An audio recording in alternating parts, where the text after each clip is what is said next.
હાલ રાજકોટના જળાશયોમાં 1 મહિનો ચાલે એટલું જ પાણી હોવાને કારણે જળ સંકટ ઊભું થવાની ભીતિ સેવાઈ રહી છે। આજી અને ન્યારી ડેમમાં 10 સપ્ટેમ્બર સુધી ચાલે તેટલું જ પાણી અત્યારે છે। ત્યારે જળ સંકટ મામલે મેયર અને સ્ટેન્ડિંગ કમિટીના ચેરમેને નિવેદન આપતા જણાવ્યું છે કે રાજકોટમાં જળ સંકટ ઊભું નહીં થવા દઈએ। વધુમાં તેમણે એવું પણ કહ્યું છે કે રાજ્ય સરકાર પાસે 4000 MCFT પાણીની માંગ પણ કરવામાં આવી છે અને જો વરસાદ પાછો ખેંચાશે તો નર્મદાના નીરથી ડેમ ભરવાની ખાતરી પણ મળી ચૂકી છે। લોકોને પણ પાણી બચાવવા માટે તેમના દ્વારા ખાસ અપીલ કરવામાં આવી છે।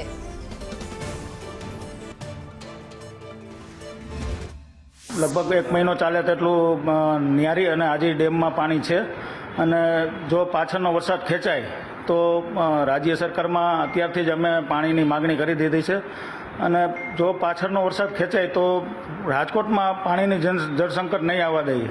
હાલ આપણી પાસે 1 મહિનો ચાલે એટલું પર્યાપ્ત પાણી છે અને રાજ્ય સરકાર પાસે 2100 MLD આપણે આજીમાં અને 1900 MSFT જે છે એ ન્યારી ડેમ માટે માંગ્યું છે અને રાજ્ય સરકાર આપણને આપશે જ। રાજકોટ ઉપર કોઈ જળ સંકટનો કોઈ જાતનો વિષય નથી। આ વરસાદ ખેંચાય એ માનીને જ આપણે માંગ્યું છે। વરસાદ આવશે તો આનાથી ડિમાન્ડ આપણી ઘટી જશે।